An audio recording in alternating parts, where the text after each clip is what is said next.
Leaders అందరికీ అప్లైన్స్ day అని శుభాకాంక్షలు చెప్పుకుంటున్నాను. ఒక్కసారి వితౌట్ అప్లైన్స్ ఇవ్వండి. చూడండి, ఈ బిజినెస్ అర్థమైతే కనుక ఎవరు కూడా వదలలేదు ఈ బిజినెస్. ఎందుకంటే ఈ బిజినెస్ అప్లైన్స్ డే కదా, ఇక్కడ ప్రతి ఒక్కరు అప్లైన్స్ డే రోజు వచ్చి కంపల్సరీ అందరు సక్సెస్ అవుతారని నేను మనస్ఫూర్తిగా అనుకుంటున్నాను.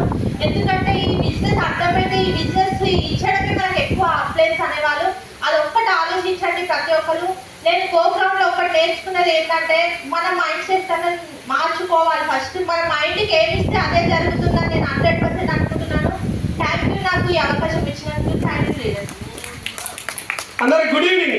నా పేరు రాజు. నేను హైదరాబాద్ గాంధీనగర్ నుంచి. సో సార్ ఒకటి నుంచి టైం ఇచ్చాడు కాబట్టి 2 విషయాలు చెప్తా అప్లైన్స్ చేయాలి కాబట్టి అప్లైన్స్ గురించే ఏమనుకోదు, ఒకటి నుంచి అలా చెప్పేస్తాను.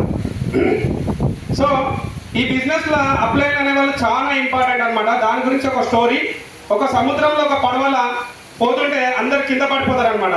అందులో ఒక ఆయన మిగులుతాడు అనమాట. ఆ మిగిలినప్పుడు ఆ కింద ఒకరి కాలు పట్టుకొని పైకి రావాలని చూస్తాడు అనమాట. ఆ పడవలు ఉన్నాయని ఒక ఆయన చెయ్యి పట్టుకొని అందరినీ పైకి లాగేస్తాడు అనమాట. సో అతనే అప్లైన్ అనమాట. ఆ అప్లైన్ కనుక చెయ్యకపోతే 100 మంది మునిగిపోతారు అనమాట. అర్థమైంది కదా?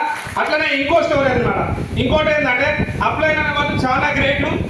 సో ఏంటంటే ఎప్పుడు కూడా అప్లైన్ చేయబట్టుకొని నడవాలి. ఎందుకంటే ఒక కొడుకు ఒక తండ్రిని పుట్టించలేడు, తండ్రి 100 మంది పిల్లలను పుట్టించగలుగుతాడు. అవునా కదా? అలాగే ఒక కొడుకు తండ్రిని సంకలు ఎత్తుకోలేడు. అవునా కదా? తండ్రి కొడుకుని సంకలు ఎత్తుకోగలుగుతాడు. దట్ ఈస్ అప్లైన్ అనమాట. ఆల్ అప్లైన్స్ కూడా happy అప్లైన్స్ day. Thank you. Back to host.